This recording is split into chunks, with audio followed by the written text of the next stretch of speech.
हमारे फोन से लेकर इलेक्ट्रिक कारों तक हमारे आज की दुनिया एक ऐसी पावर से चलती है जो हमें दिखाई नहीं देती। पर कभी सोचा है कि ये पावर, ये शक्ति आखिर आती कहाँ से है? इसका जवाब एक बहुत ही बुनियादी प्रोसेस में छिपा है, केमिकल रिएक्शन। चलिए आज इसी छिपे हुए विज्ञान की दुनिया को समझते हैं। हम सब दिन में कितनी ही बार बैटरी का इस्तेमाल करते हैं। देखने में तो ये सिर्फ एक छोटा सा मेटल का डिब्बा ही लगता है ना, पर कभी ये ख्याल आया है कि ये छोटा सा डिब्बा हमारी घड़ियों से लेकर कारों तक को चलाने के लिए बिजली बनाता कैसे है? आखिर इसका राज क्या है? इसका जवाब साइंस की एक बहुत ही मजेदार ब्रांच में छिपा है, वैद्युत रसायन यानी इलेक्ट्रोकेमिस्ट्री। अगर सीधे सीधे कहें तो ये केमिकल एनर्जी और इलेक्ट्रिकल एनर्जी के बीच के रिश्ते की पढ़ाई है। ये वो जादुई पुल है जो केमिस्ट्री की दुनिया को बिजली की दुनिया से जोड़ता है। तो आज का हमारा सफर कैसा रहेगा? सबसे पहले हम समझेंगे कि ये एनर्जी का लेन देन कैसे होता है। फिर हम बैटरी के अंदर झांक कर देखेंगे। हम ये भी जानेंगे कि कैसे कुछ केमिकल रिएक्शंस को होने पर मजबूर किया जाता है और इन इलेक्ट्रॉन्स के बहाव के पीछे का साइंस क्या है। और आखिर में हम देखेंगे कि ये सब हमारी रोजमर्रा की जिंदगी में कहाँ-कहाँ काम आता है। तो चलिए शुरू करते हैं इस टू वे स्ट्रीट का सफर।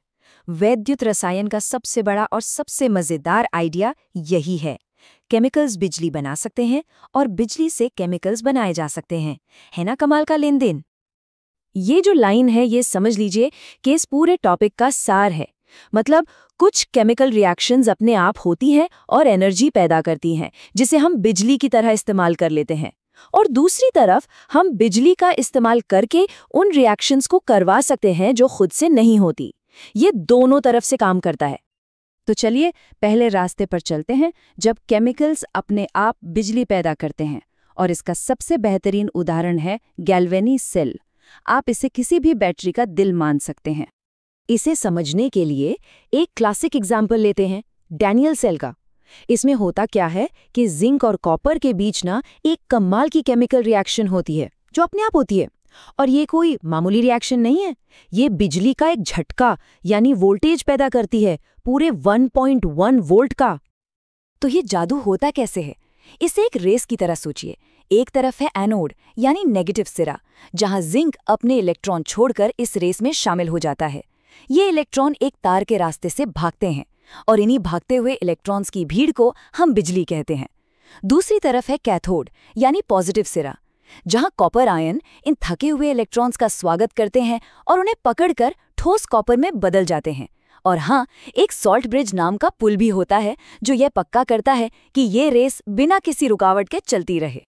अच्छा, अब उसी दो तरफा सड़क पर एक यू टर्न लेते हैं। क्या होगा अगर हम किसी ऐसी केमिकल रिएक्शन को करवाना चाहें जो थोड़ी, कह सकते हैं, आलसी है, अपने आप नहीं होना चाहती? यहीं पर वैद्युत अपघटनी सेल हीरो की तरह सामने आते हैं। अब जरा सोचिए, हम वही डैनियल सेल लेते हैं और उस पर बाहर से 1.1 वोल्ट से ज्यादा का प्रेशर लगाते हैं। जानते हैं क्या होगा? पूरी पिक्चर ही पलट जाएगी। जो प्रोसेस अपने आप हो रहा था वो अब उल्टी दिशा में दौड़ने लगेगा। मतलब इलेक्ट्रॉन अब वापस भागने लगते हैं।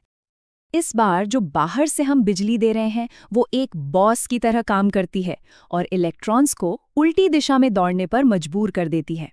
अब कॉपर घुलने लगता है और जिंक वापस ठोस बनने लगता है, ठीक उसका उल्टा जो पहले हो रहा था। इसी तरह हम बिजली का इस्तेमाल करके वो काम करवाते हैं जो प्रकृति खुद नहीं करती। पता है, जब आप अपना फोन चार्ज करते हैं तो असल में यही प्रोसेस हो रहा होता है। तो दोनों में आखिर फर्क क्या है? चलिए इसे एकदम आसान बनाते हैं। गैल्वेनी सेल एक पावर जनरेटर है, ये केमिकल से बिजली बनाता है। वहीं वैद्युत अपघटनी सेल एक वर्कर है, ये बिजली लेकर केमिकल रिएक्शन करवाता है। एक अपने आप काम करता है, दूसरे को धक्का देना पड़ता है। और मजे की बात यह है कि दोनों में एनोड और कैथोड के चार्ज भी एकदम उल्टे होते हैं। पर एक मिनट, सवाल तो ये है कि ये फैसला लेता कौन है, कौन सी रिएक्शन खुद होगी और कौन सी नहीं? इन इलेक्ट्रॉन्स को एक ही दिशा में दौड़ने के लिए आखिर धक्का कौन देता है? इसका राज इलेक्ट्रोड विभव में छिपा है। सोचिए कि हर केमिकल एक खिलाड़ी है और सब में इलेक्ट्रॉन छीनने या देने की अलग अलग ताकत होती है। इसी ताकत को हम मानक इलेक्ट्रोड विभव से नापते हैं। आप इसे इलेक्ट्रॉन खींचने की पावर या इलेक्ट्रिकल प्रेशर भी कह सकते हैं। जिसका स्कोर जितना ज्यादा पॉजिटिव होगा वो इलेक्ट्रॉन खींचने में उतना ही बड़ा चैंपियन होगा। जरा इस टेबल को देखिए, ये खिलाड़ियों की एक रैंकिंग लिस्ट की तरह है। फ्लोरीन प्लस 2.87 के स्कोर के साथ सबसे ऊपर है, ये इलेक्ट्रॉन छीनने का चैंपियन है। वहीं दूसरी तरफ लिथियम -3.05 के स्कोर के साथ सबसे नीचे है, ये बहुत दानी है और अपने इलेक्ट्रॉन बहुत आसानी से दे देता है। तो अब तक हमने साइंस तो समझ लिया, चलिए अब देखते हैं कि ये सब हमारी असली दुनिया में कैसे धमाल मचाता है। अब मिलिए एक जादुई नंबर से 96,500। ये है फैराडे स्थिरांक। ये हमें बताता है कि एक तय मात्रा में इलेक्ट्रॉन्स में कितनी बिजली होती है। इस नंबर की मदद से वैज्ञानिक एकदम सटीक हिसाब लगा सकते हैं कि किसी भी केमिकल रिएक्शन को करवाने के लिए कितनी बिजली चाहिए होगी। ये एक तरह की रेसिपी बुक है। अब आप समझ गए होंगे कि बैटरियां दो तरह की क्यों होती हैं। पहली है वन वे स्ट्रीट वाली बैटरियां, जैसे हमारे रिमोट के सेल। इनकी कहानी एक बार में खत्म हो जाती है और उसे वापस नहीं लाया जा सकता। दूसरी है टू वे स्ट्रीट वाली, यानी रिचार्जेबल बैटरियां। ये बिजली बनाती भी हैं और बिजली लेकर चार्ज भी हो जाती हैं, जिससे हम इन्हें बार बार इस्तेमाल कर सकते हैं। लेकिन रुकिए, कहानी सिर्फ बैटरियों तक ही खत्म नहीं होती। क्या आप जानते हैं कि लोहे पर जो जंग लगता है वो भी इलेक्ट्रोकेमिस्ट्री का ही एक खेल है। असल में जंग लगना धातु की सतह पर एक अनचाहा छोटा सा बैटरी सेल बन जाने जैसा है, जो धीरे धीरे बेचारी धातु को ही खा जाता है। तो देखा आपने, एक मामूली से केमिकल रिएक्शन से लेकर हमारे फ्यूचर की एनर्जी तक विद्युत रसायन हर जगह है। ये ऊर्जा की वही दो तरफा सड़क है।